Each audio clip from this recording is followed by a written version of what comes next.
আসসালামু আলাইকুম। সবাই জানেন যে বর্তমান মালদ্বীপের ক্ষমতাসীন মুইজ্জুর সরকার তারা ভারত বিরোধী। ভারত বিরোধিতা করেই তারা ক্ষমতায় এসছে। প্রথমে প্রেসিডেন্ট নির্বাচনে মুইজ্জু নিজেই নির্বাচিত হয়েছেন। এরপরে পার্লামেন্টে তাদের আ আসন কম ছিল।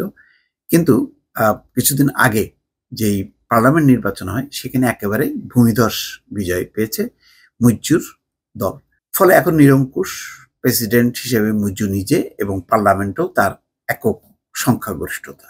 তো এই সম্পর্কের পর ভারতের সাথে আসলে সম্পর্ক কোন দিকে যাবে? এখন মুইজ্জু বেশ কৌশলী ভূমিকা পালন করছেন। প্রতিবেশীদের সঙ্গে সম্পর্ক স্বাভাবিক করার একটা চেষ্টা করছেন। যদিও সেটি বেশ তলানিতে যেয়ে ঠেকেছিল কয়েকটি কারণে। তার মধ্যে অন্যতম হচ্ছে প্রায় ১০০ সৈন্য যেখানে যারা কাজ করতেন মালদ্বীপে তাদেরকে সরে যেতে বলা হয়েছিল এবং সময়ও বেঁধে দেওয়া হয়েছিল।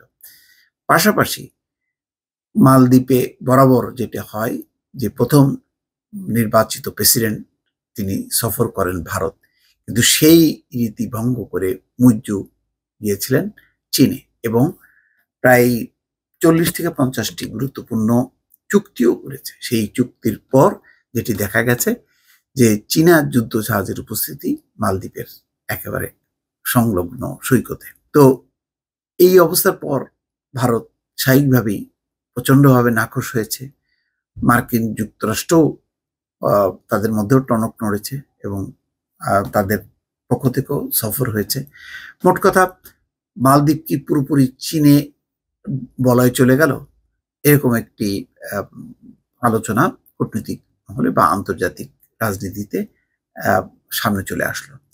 তো এখন যেহেতু মুইজ্জু তার রাষ্ট্র ক্ষমতা তার হাতে নিয়ন্ত্রণে এবং তাকে সরকার চালাতে হবে, রাষ্ট্র চালাতে হবে, দেশ চালাতে হবে। ফলে এখন প্রতিবেশীদের সঙ্গে সম্পর্ক স্বাভাবিক করার উদ্যোগ নিয়েছে। তারই অংশ হিসেবে এই প্রথমবারের মতন মালদ্বীপের পররাষ্ট্রমন্ত্রী ভারত সফর করলেন এবং ভারতের পররাষ্ট্রমন্ত্রী জয়শঙ্করের সঙ্গে একান্ত বৈঠক করেছেন।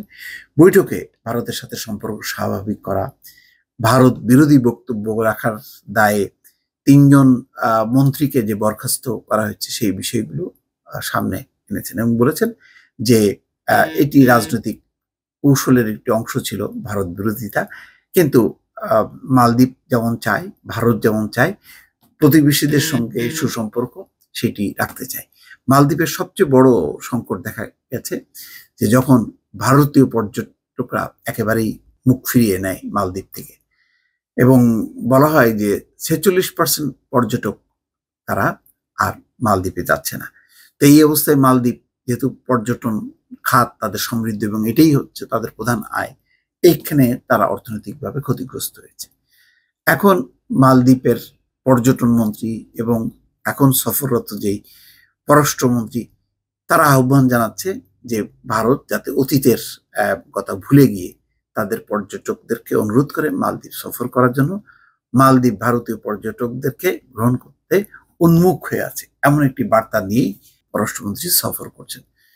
এই সফরের পর ভারত কি সিদ্ধান্ত নেবে সেটি অন্য কথা, কিন্তু মুইজ্জু সরকার যে বেশ যথেষ্ট কূটনৈতিক একটি পেশাদারিত্বের পরিচয় দিচ্ছে সেটি বোঝা গেল পররাষ্ট্রমন্ত্রীর এই সফরের মধ্য দিয়ে। কিন্তু এই সফরের ফলে কি মুইজ্জু সরকারের যে রাজনৈতিক অবস্থা সেটি কি পাল্টে যাবে? মুইজ্জু সরকারের সঙ্গে যে চীনের যে গভীর সম্পর্ক এখন চলছে সেটি কি ছেদ ঘটিয়ে ভারতমুখী হবে? না, সেটি হওয়ার কোনো সম্পর্ক নেই। কিন্তু একটি কূটনৈতিক উত্তেজনা যেটি বেশ কয়েক মাস ধরে চলেছে গত নির্বাচনের পর থেকে, প্রেসিডেন্ট নির্বাচিত হওয়ার পর থেকে এবং ভারতীয় সৈন্য প্রত্যাহারের মধ্য দিয়ে তার একটি অবসান ঘটাতে চায় মুইজ্জু সরকার এবং মুইজ্জু নিজে। সেই কারণেই তিনি তার পররাষ্ট্রমন্ত্রীকে প্রথমবারের মতন ভারত সফর পাঠালেন। জয়শঙ্করও বলেছেন যে ভারত মালদ্বীপ বিরোধী না, মালদ্বীপের অবকাঠামো উন্নয়নে তাদের অবদান আছে, স্বাস্থ্য খাতে অবদান আছে এবং তার ফলে মালদ্বীপের জনগণই উপকৃত হচ্ছে এবং ভারতের কাছে প্রতিবেশীরা খুব গুরুত্বপূর্ণ।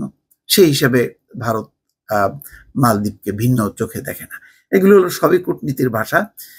তবে মূল বিষয়টা হচ্ছে যে মালদ্বীপের এই মুহূর্তের লক্ষ্য হচ্ছে যে যাতে ভারতীয় পর্যটকরা আবার আগের মতন আসে, কোনো দেশ যাতে পর্যটন বিমুখ না হয়, এটি হচ্ছে তাদের লক্ষ্য।